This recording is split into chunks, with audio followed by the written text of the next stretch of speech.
Hey friends and church family, we have some very important information to share with you in regards to the coronavirus, and we're going to have our first worship gathering since all of this started. But first, let me say this. I hear lots of language, not just among our church people, but church people around the community, even across the nation. Language like this: when will the church be open again? I've even said these words.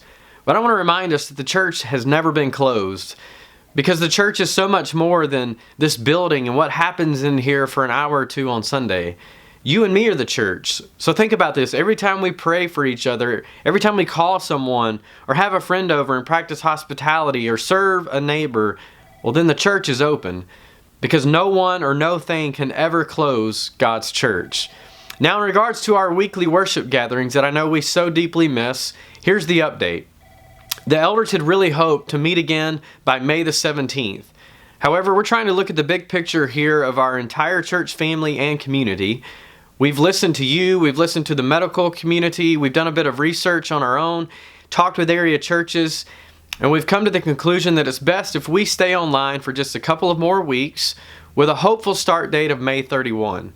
Now, our goal is to be able to meet on that date with just one worship service, and we won't have any classes or nurseries on that date. Those will come later on.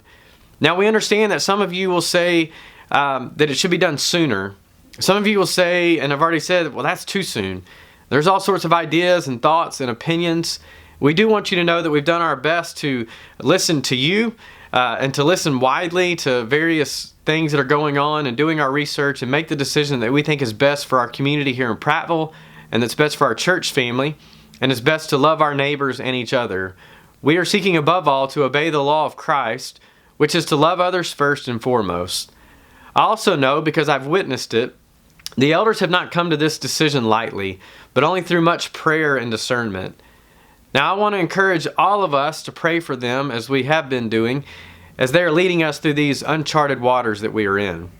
Now, in the meantime, I want to encourage you to keep tuning into our online worship services. We're doing our best to put out really great times of worship for us all, and I know that our praise team and worship leaders have done an excellent job and are continuing to work hard on that. In addition, I want you to tune in this Sunday so that you can see where we got to, in a small group, celebrate a baptism this past weekend here at our building. And keep watching, because in the coming weeks, we're going to be saying goodbye to one of our military families that we deeply love. Also, when you tune in, we really want to encourage you to continue doing what some of you have already started, which is gather with some friends and neighbors from church and worship together. We don't want anyone to feel alone or isolated during these times, and there is nothing preventing us from gathering in small groups, especially if we're smart and take proper precautions. I've seen people do this on back porches. I've seen it in driveways, front lawns, and living rooms in small groups if you're comfortable, though research has said outside is safest. And if you don't gather for the worship time together, consider getting together with your small groups for dinner or communion later on Sunday, or even another time during the week. If you don't have a small group to worship with, but you would like one, please contact the church office and let us help you out with that. And finally, and on a similar note, we really want to encourage you to use this time to be intentional with your faith. The Bible app has some very wonderful reading plans that you could use. There are great devotional books out there.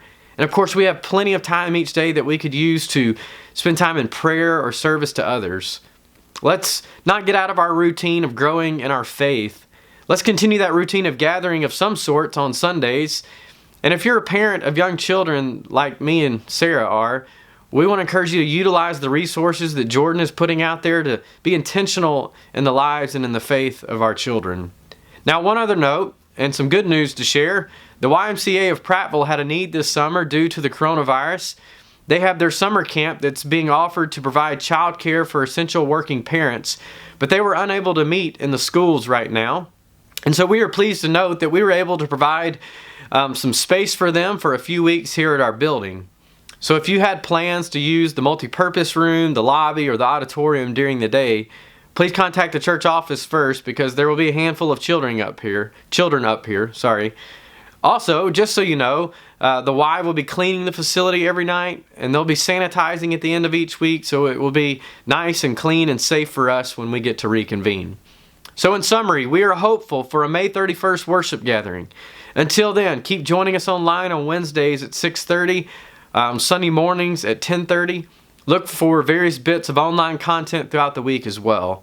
Also, let's stay connected to one another and know that we are praying for you and that we are here for you. And if you need anything, all of the shepherds say call them anytime. You can contact me as well, call the church office, and we'd love to help you out. We love you, we miss you, and we cannot wait to be back together soon.